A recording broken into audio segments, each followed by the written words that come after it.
suis avec Kiyun, salut. Salut Fabrice. Ça va? Bien et toi? Ça va. Tu fais partie des gagnantes du casting Dailymotion pour Oui. venir. Tu as été invitée pour venir jouer sur la scène du Montreux Comedy Club hier. Comment ça s'est passé déjà? Formidable. C'était une très très belle scène. On était en plateau présenté par Kairon, on était 6. J'ai vu que tu étais avocate dans la vie. Oui, Tu es en train de, que tu me disais hier, tu es en train de quitter exactement. le métier Ouais, pour te lancer dans le métier d'humoriste, de blaguiste en fait. exactement.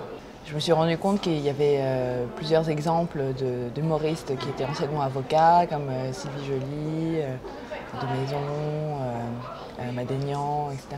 Et donc, je me suis dit, ah mais tiens, c'est possible. J'avais vu Gaspard Proust était banquier. Je me suis dit, pourquoi pas. J'avais eu l'occasion, en fait, dans ma profession d'avocat, de faire des discours, beaucoup,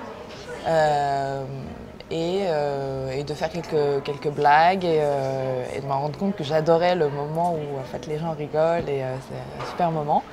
Donc, je me suis dit, mais ça doit être fantastique, la vie de Florence Foresti, de faire rire les gens toute la journée. Et donc, je me suis dit, allons-y, c'est parti, on va essayer. Génial en tout cas. C'est génial parce que ça montre un petit peu à nos lectrices, aux mademoiselles, que c'est pas parce que tu es parti sur une voie que tu es obligé de faire ce métier-là toute la vie. Et c'est vrai qu'en France, c'est pas un truc qui est très, accepté en fait, généralement. Oui, c'est vrai qu'en France, il y a l'idée qu'une fois qu'on s'est lancé dans un champ professionnel, après on continue et on construit sa carrière comme ça, alors que dans les autres pays, c'est pas comme ça forcément. En Allemagne, par exemple, les gens changent de métier, avocat, après juge, etc. Et même aux États-Unis, par exemple. Donc, Comment le vivent tes proches?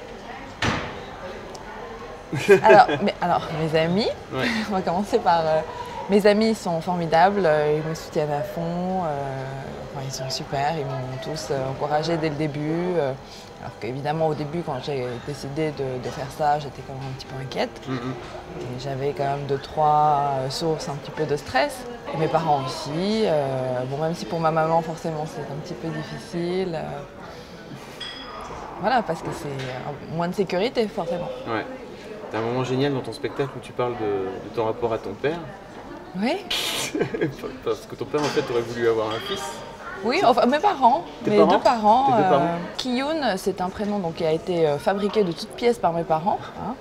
Comme vous ne pouvez pas le savoir évidemment, mais Ki c'est une syllabe masculine qui veut dire le fondement, mais c'est masculin. Et Yun, c'est ce qui brille, ce qui rayonne, et c'est féminin. D'accord. Et donc c'est un prénom chinois.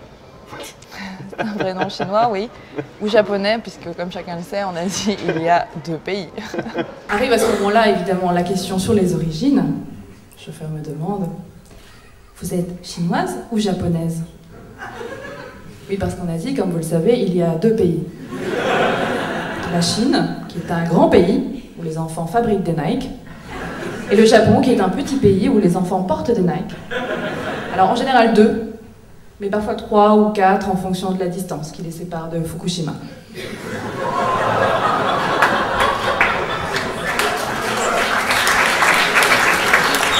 J'explique au monsieur que je suis coréenne.